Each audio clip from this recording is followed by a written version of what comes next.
हरियाणा के मुख्यमंत्री नायब सिंह सैनी ने कहा, पिछले कई दिनों से कांग्रेस इस मुद्दे पर झूठ फैला रही है और यह दावा कर रही है कि वोट चोरी हुए। कांग्रेस योजनाबद्ध तरीके से देश को गुमराह कर रही है। गृह मंत्री अमित शाह ने लोकसभा में इसका विस्तार से जवाब दिया है, लेकिन कांग्रेस सुनने को भी तैयार नहीं।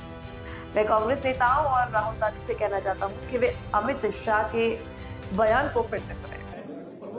देश की जनता को जागने की जरूरत है। आज राहुल गांधी ऐसा मंच से कह रहे थे, इससे पहले सदन में चर्चा को आज हुई। देखिए, पिछले काफी दिनों से कांग्रेस इस मुद्दे को लेकर के झूठ फैलाने का काम कर रही थी कि वोट चोरी हो गया, वोट चोरी हो गया,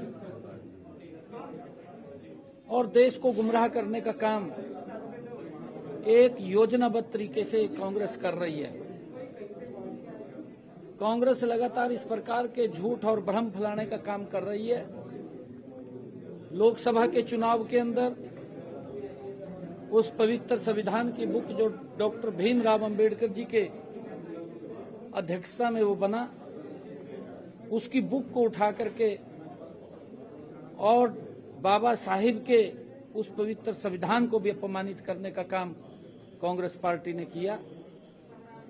और जब वो मुद्दा इनका उसकी हवा निकल गई, वोट चोरी का मुद्दा लेकर के आए।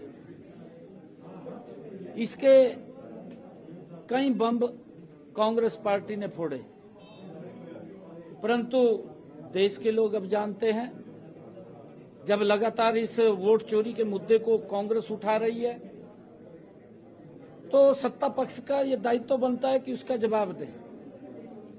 आदरणीय अमित शाह जी ने लोकसभा के अंदर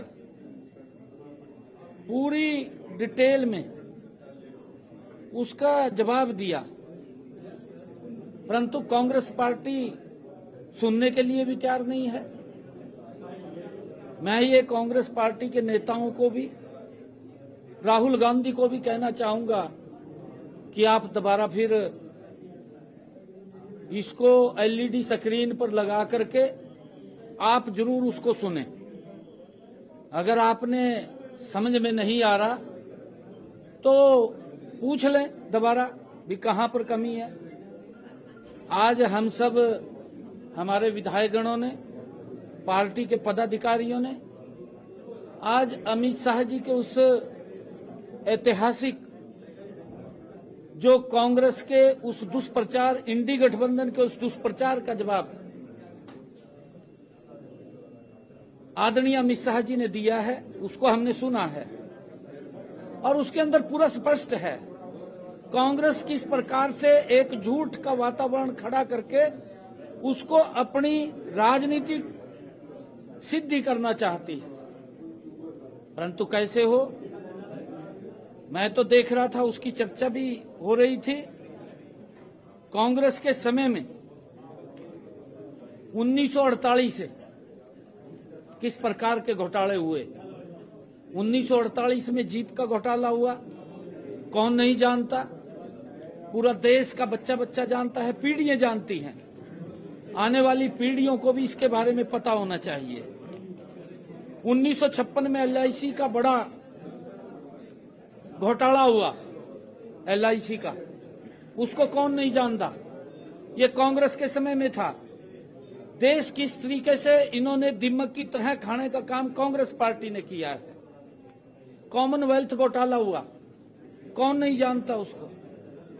1,76,00,000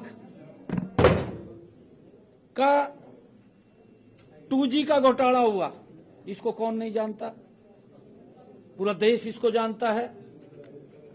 1,86,00,000 करोड़ रुपए का कोयला घोटाला हुआ, इसको कौन नहीं जानता, इसके ऊपर ये बात नहीं करते।